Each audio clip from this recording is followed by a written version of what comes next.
François. Il possède et gère des terrains repris dans le réseau Natura 2000 et il se pose beaucoup de questions. D'abord, et c'est bien légitime, il se demande ce que c'est Natura 2000. Alors pour faire simple, Natura 2000, c'est un vaste réseau écologique européen. Le but est de préserver la faune, la flore et des habitats naturels menacés ou remarquables en Europe. Chaque pays membre doit mettre en place son propre réseau Natura 2000 qui vise à concilier les activités humaines avec la conservation de la nature. François est loin d'être le seul propriétaire ou gestionnaire d'un terrain classé Natura 2000. En Wallonie, 64 000 agriculteurs, forestiers ou propriétaires publics et privés sont concernés.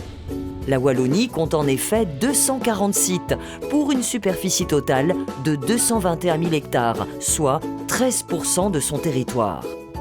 Cette superficie est composée de 75% de forêts et de 15% de prairies. Le reste est notamment occupé par des terrains militaires, des cultures ou des plans d'eau.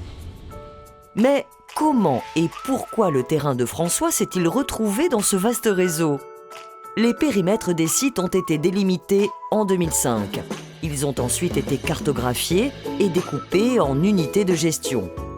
Il existe au total 14 unités de gestion différentes. Une unité de gestion regroupe des milieux qui ont des enjeux biologiques similaires et qui doivent être gérés de la même façon.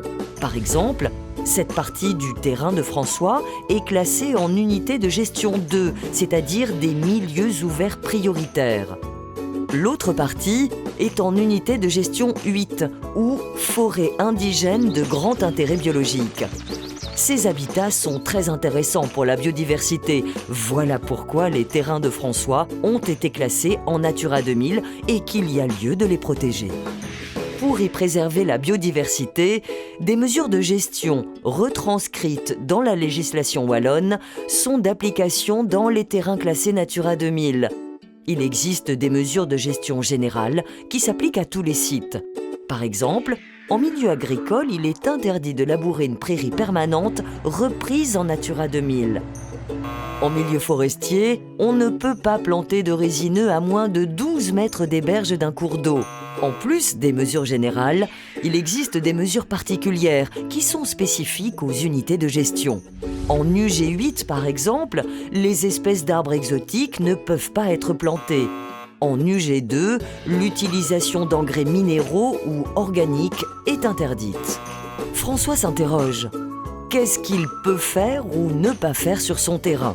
Qu'il se rassure, il pourra toujours exploiter son bois, pratiquer la chasse, la pêche ou d'autres activités. Tout n'est pas interdit en zone Natura 2000.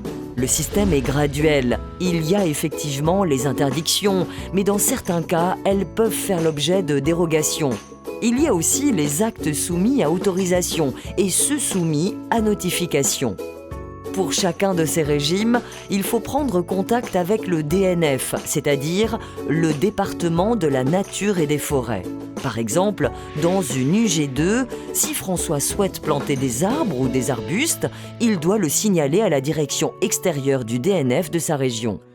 Si vous avez des questions, consultez le site internet de Natagriwal. Vous pourrez y télécharger le guide de gestion Natura 2000 ou prendre contact avec un conseiller.